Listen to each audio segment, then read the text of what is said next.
Hey, love bugs. It's Dr. Ashley Greer here, coming to you today with the next stage of the codependency series.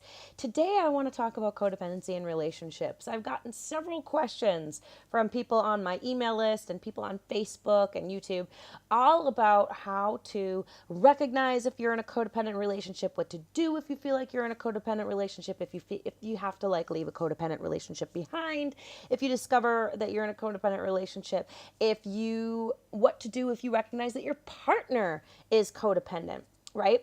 So this actually goes back to one of the foundational and most important differentiations that I need you to understand when it comes to everyday codependency, which is not the kind of codependency we're talking about out there and in psychology, and it's not this jargony term of codependency that occurs within toxic relationships only and occurs, only within like alcoholism or narcissistic relationships or what have you. This is the kind of everyday codependency that probably 80% of women in particular have because of the patriarchy.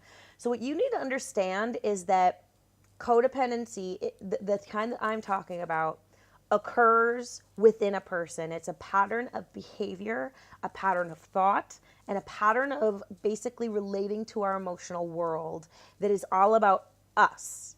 It has nothing to do with anybody else. It has nothing to do with the relationships we're in. It has nothing to do with being in a codependent relationship. This is the way that codependency is talked about generally, right? Like people usually talk about codependency like, well, you're in a codependent relationship, and when you know you're in a codependent relationship, you have to deal with the relationship differently.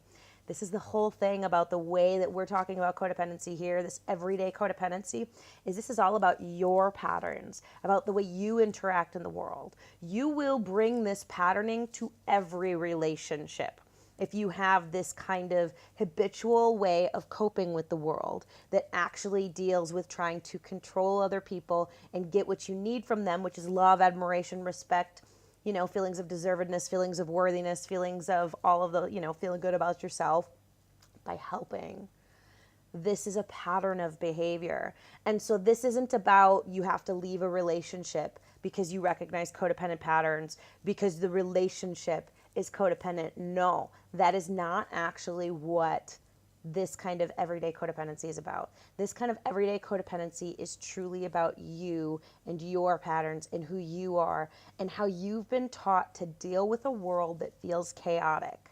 You've been taught to deal with a world that feels chaotic, like I said, by trying to control others, by trying to get what you need from them. Usually this world feels chaotic because you haven't gotten unconditional love. You haven't gotten this unconditional positive regard from a caregiver.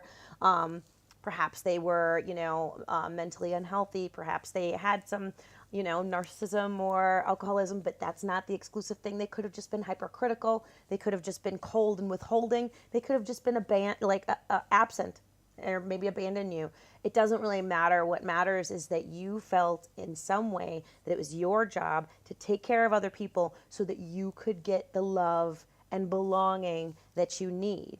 And so although that patterning began in a relationship, it does not exist going forward only within a relationship. It's not like it's something within you that is only triggered when you're in certain relationships with certain types of people. Some psychologists talk about it that way. I don't believe that because I believe it's something that, like, let's say you have codependent tendencies and you are a caregiver, right? Like you're a healer or you're a coach or you're a psychologist or a therapist or something like that. What's going to happen is you might find that you have some codependent issues within your, intimate relationship. So you might try to make sure that your partner's happy with you all the time, make sure that you're approved of by your partner.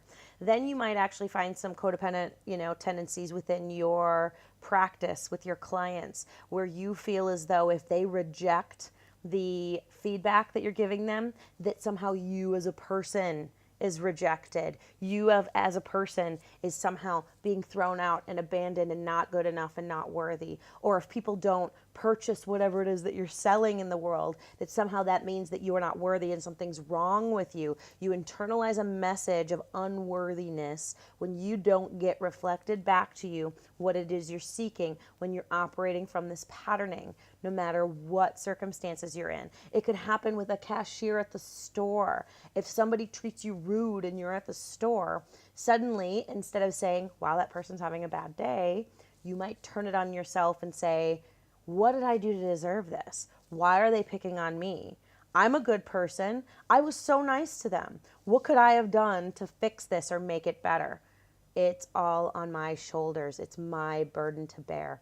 And this is why, A, you're incredibly empowered to change this patterning, because it doesn't matter who's around you, because it all depends on you. But B, why it can be so sticky is because nobody's talking about it this way. Nobody's talking about codependency, this everyday codependency, as basically a habitual way of operating in the world, a coping mechanism that keeps you safe by allowing you to earn love. Instead, people are talking about it as though it's a interpersonal relationship dynamic, and that isn't actually in no way true. And it actually disempowers us when we consider it an interpersonal relationship dynamic, because then we will always look to the other person and be like, oh, this is their problem, and I can help them fix their problem, right? Or I have such a problem because I have codependency, codependent relationships, instead of saying, no, this is just a bad habit. And guess what I can do with bad habits? Break them. So I can't wait to talk to you again tomorrow about the next day, the next stage of this codependency series. I'm all about it. And I want you to consider joining us in the Abundance Revolution, my monthly low-cost membership, where we are diving deep into codependency, how to overcome it, how to recognize it in relationships, how to understand that tension between wanting people to be so, so close and pushing people away, because that's another thing that habitually happens when we have these codependent relationships. People feel as though we want to bring them close, we want them to love us, and they will want them to approve of us. But then if we feel any sort of rejection, we will push them away and put up not boundaries, but walls that separate us from other people. We're going to be talking about all about that. We're going to talk about how to change it. We're going to talk about how to recognize it. We're going to be talking about the ways it shows up. Like, you're going to get everything from me, and you can interact with me live during these trainings. And we're going to have a coaching call at the end of the month where you can get hot seat coaching from me and get your questions answered about how this shows up in your life. And then another hot seat coaching call right at the beginning of August, so that you have 2 opportunities to talk to me and get your questions answered. This is like so affordable, such a ridiculously affordable way to work with me right now. And it's the only way to work with me outside of my one-on-one mentorship. If you're interested in light speed progress, moving through things in a month or 2, 3, then I suggest getting on the phone with me and let's talk about what one-on-one mentorship might look like. But if you're ready to learn more about codependency and you're not quite ready to dive in the deep end, then join the membership. Highly recommend it. All right. I will see you all tomorrow. Till then, goodbye.